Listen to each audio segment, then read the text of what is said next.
آج کا سبق قبروں کی زیارت اور طواف۔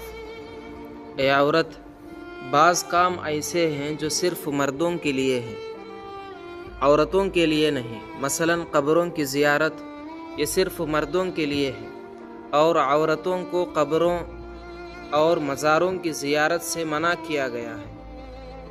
مسند احمد رحمۃ اللہ علیہ کی روایت سے معلوم ہوتا ہے کہ حضور صلی اللہ علیہ وسلم نے قبروں کی زیارت کرنے والی عورتوں پر لعنت کی ہے۔ اس لیے عورتوں کو اس گناہ سے پرہیز کرنا چاہیے۔ یہ جہالت کی بات ہے کہ عورتیں ثواب سمجھ کر مزاروں کی زیارت کے لیے دور دراز کا سفر کرے۔ بندہ نواز کی زیارت، اجمیر شریف کی زیارت، جبکہ مزاروں کی زیارت کی نیت سے یہ سفر ناجائز ہے۔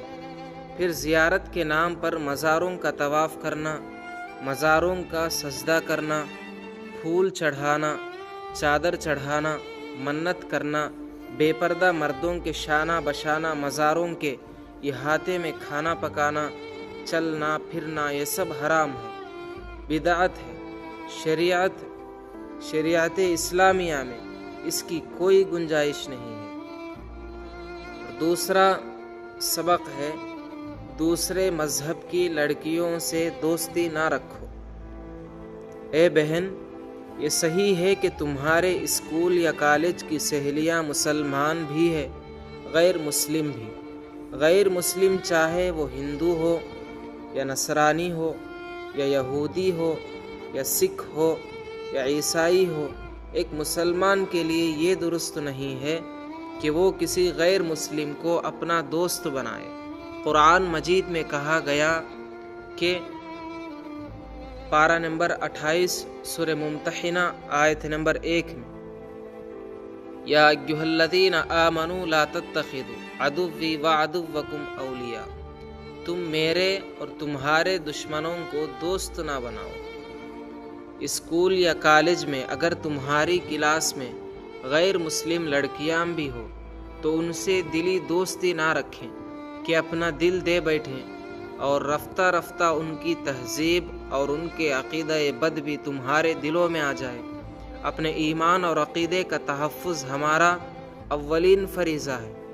ظاہر ہے کہ جب تم غیر مسلم لڑکیوں یا یہود و نصارہ کی لڑکیوں سے دوستی کرو گی تو تمہیں ان کی سالگرہ پر، ان کی پارٹیوں پر جانا پڑے گا اور ان کے مذہبی تہواروں میں شرکت کرنا ہوگا، جس کا نتیجہ یہ ہوگا کہ تم ان کے تہواروں میں وہی کرو گی جو وہ کریں گے۔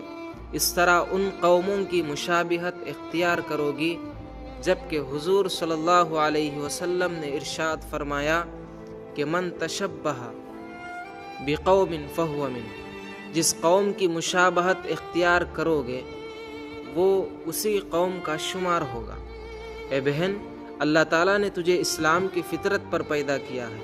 اگر عارضی مفاد کی خاطر غیروں سے دوستی اختیار کرو گی اور اس دوستی کی لاج رکھنے کے لیے ان کے مذہبی تہواروں اور تقریبوں میں شریک ہو کر اس مذہب کے اعمال اور رسموں میں شرکت کرو گی تو پھر اپنے دین اور ایمان کے ساتھ گویا کھیلواڑ کرنے والی بن جاؤ گے۔ اگر غیر مسلم سے دلی دوستی کا سلسلہ ہوگا تو ظاہر ہے کہ ان سے علیک سلیک ہوگی، تو تم انہیں السلام علیکم کہو گی، جبکہ شریعت میں غیر مسلم کو السلام علیکم کہنے کی اجازت نہیں۔ سلامتی کی دعا تو صرف مسلمان کے لیے ہے، کافر کے لیے تو پہلے ہدایت کی دعا دی جاتی ہے۔ حضور صلی اللہ علیہ وسلم نے فرمایا، لا تبدوا الیہود ولا النصارى بالسلام، یہود و نصارہ کو سلام کرنے میں پہل مت کرو، اور اگر تم سلام نہیں کرو گی تو ان کے طریقے کے مطابق جو کہنا چاہیے تم بھی وہی کہو گی، حالانکہ یہ درست نہیں ہے۔ ہاں، اتنی اجازت ہے کہ اگر غیر مسلم سلام کرے تو ہم صرف علیکم کہیں۔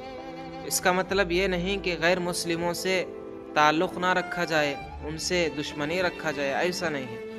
غیر مسلموں کے لیے